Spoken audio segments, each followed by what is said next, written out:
चंद्रकांत भी भट्ट अमेरिका से। Facebook wall पर त्रिवेदी साहब न्यूजीलैंड एक आर्टिकल्स लिखा था, आज फांसीवाद विरोधी प्रखर कवि और रंगकर्मी बार्टोल्ट ब्रेख्त का निधन दिन है।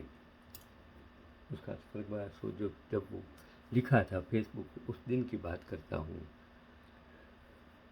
मैक्सिम गोर्की की महान वाला माँ पर आधारित एक अनोखा नाटक उन्होंने रचा गया और उसके एक महत्वपूर्ण दृश्य में रखा गया। यह कविता आज सर्जक को सलाम के साथ याद करें।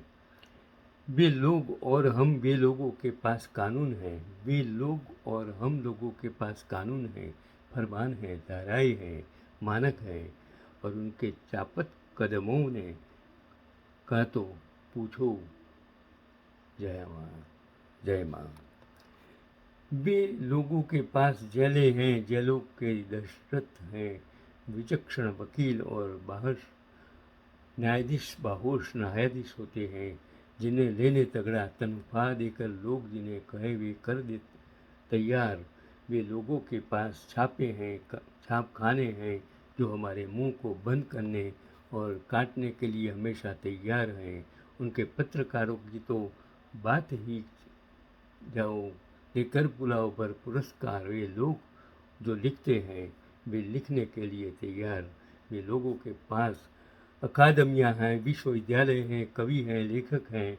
उनके भाटचारणों की तो बात ही क्या करनी, जो लेकर चंद्र को गिलेतियाँ वो को ओढ़कर शाल उछाला। जो कहो वह कहने को तैयार हैं, वह भयावह हैं सभी के लिए भी, फिर भी लोग खेलते हैं उनके इस खेल प्रपंच को। भले ही वे दौड़ाते हों उनके दमनों के घोड़े हमारी धड़कती छाती पर। सचमुच हमने कितने खतरनाक हैं उन लोगों के लिए, कितने सारे लोग डरते हैं सत्य से। स्वरूप ध्रुव, जो मैं जहाँ रहता था, मेरे पड़ोसी अच्छी लेखक हैं, बहुत अच्छा लिखती है। उसने आज के 3 दशक के गुजरात के शासक, 1 दशक भारत में शासक करता पक्ष और मुखिया के परिस्थिति के बारे में जो सच्चा वर्णन उसने किया है, जो बार्टोल्ट ब्रेख्त BERTOLT उसका ये अनुवाद उन्होंने किया था गुजराती में, तो मैंने हिंदी में ट्रांसलेट कर मैंने सोचा पूरे विश्व में ज़्यादातर हिंदी जानने वाले लोगों के लिए ये एक पैगाम होगा कि उसमें से किस तरह बाहर निकलना। क्योंकि हमारे अजीज एक दोस्त राहुल जी ने एक आर्टिकल्स जो गुजराती में लिखा था, इनके अनुसंधान में एक सन्माती मित्र का संदेश आया कि आप भारत की बुराई करते हैं, पर मैं भी NRI हूँ, अमेरिका में रहता हूँ, हिंदुस्तानी हूँ, देश के लिए प्रेम है, ऐसे ही राहुल जी हैं। ऐसे मैंने XIGP तो कितने सारे लोग हैं जो वॉल पर फेसबुक वॉल पर यूट्यूब पर लिखते हैं, वीडियो बनाते हैं। तो उसने बुराई लिखा कि आप बुराई करते हैं पर मेरा भारत महान है, मेरी जन्मभूमि है, आदि आदि रिश्ते टापने के अनुसार बहुत कुछ बोलते रहे। ऐसे सवाल उठाने वाले हर मित्र को उसने जो जवाब दिया कि सबसे पहले मैं कभी भी भारत की बुराई नहीं करता, कारण कि भारत मेरी जन्मभूमि है। इसकी संस्कृति, साहित्य और समृद्ध विरासत को मैं अच्छी तरह जानता हूँ। मैं भी हमेशा कहता हूँ मैं हिंदुस्तान में जन्मा हिंदुस्तानी सच्चा हिंदू हूँ, ब्राह्मण हूँ, कर्म और धर्म से और जात से। और फिर भारत में आज़ादी के बाद मैंने कर्म किया और फिर अमेरिका में कर अमेरिका का नागरिक बना।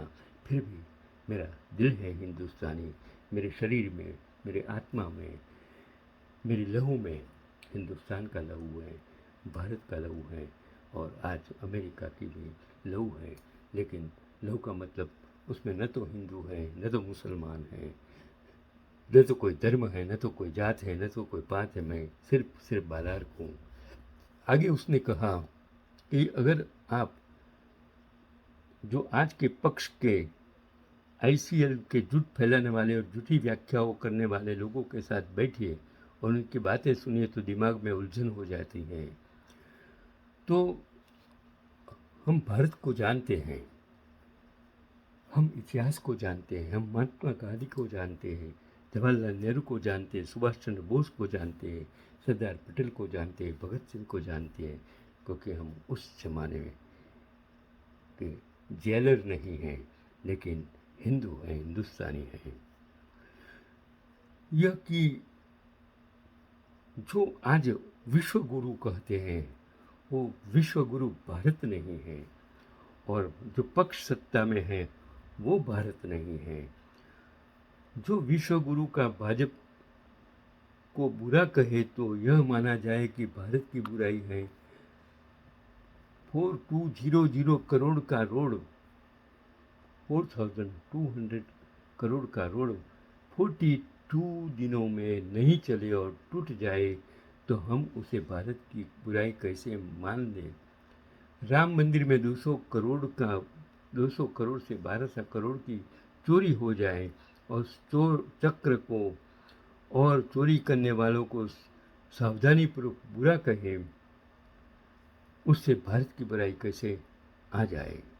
करोड़ों के खर्च के बना पुल टूट जाए और भ्रष्टाचार को गिनते गिनते उसे बुरा कहे तो उसमें भारत की बुराई और विश्व गुरु की बुराई कैसे आती है।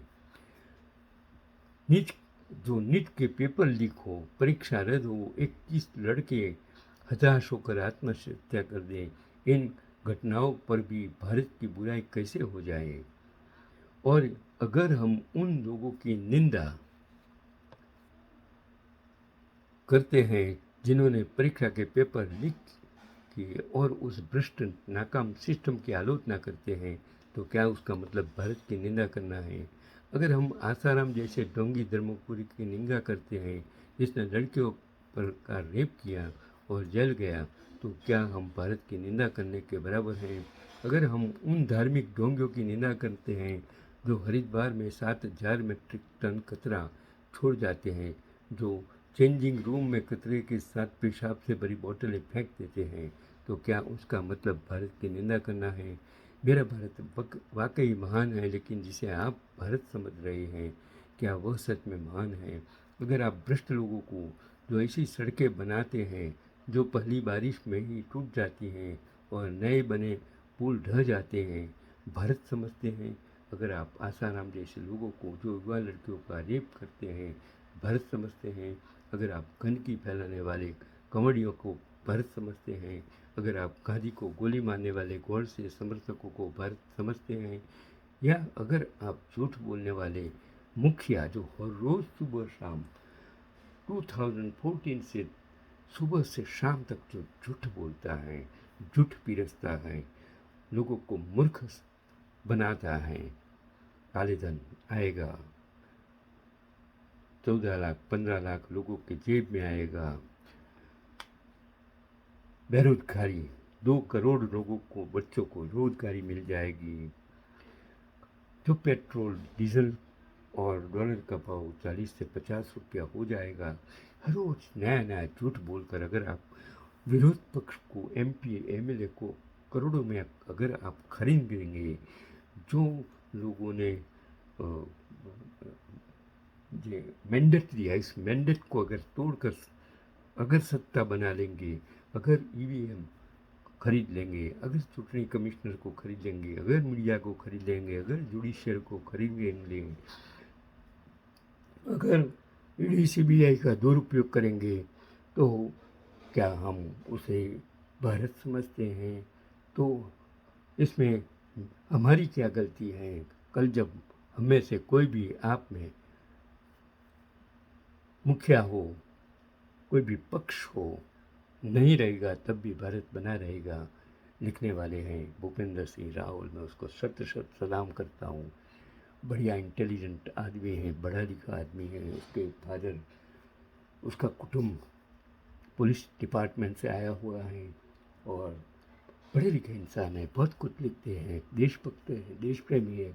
मैं उसको फिर से सलाम करता हूँ। पैगाम यही है, सुधर जाइए, समझ जाइए, लोकशाही बचाइए। जो गलत है उसको सच मानने की ज़रूरत नहीं है, डरने की ज़रूरत नहीं है। आप डरपोक नहीं हैं, आपको डराया गया है। अगर जैन जी जिस तरह लड़कों ने जंतर मंतर पर देश को जगाया, अगर वो जगाते रहेंगे तो देश बचेगा।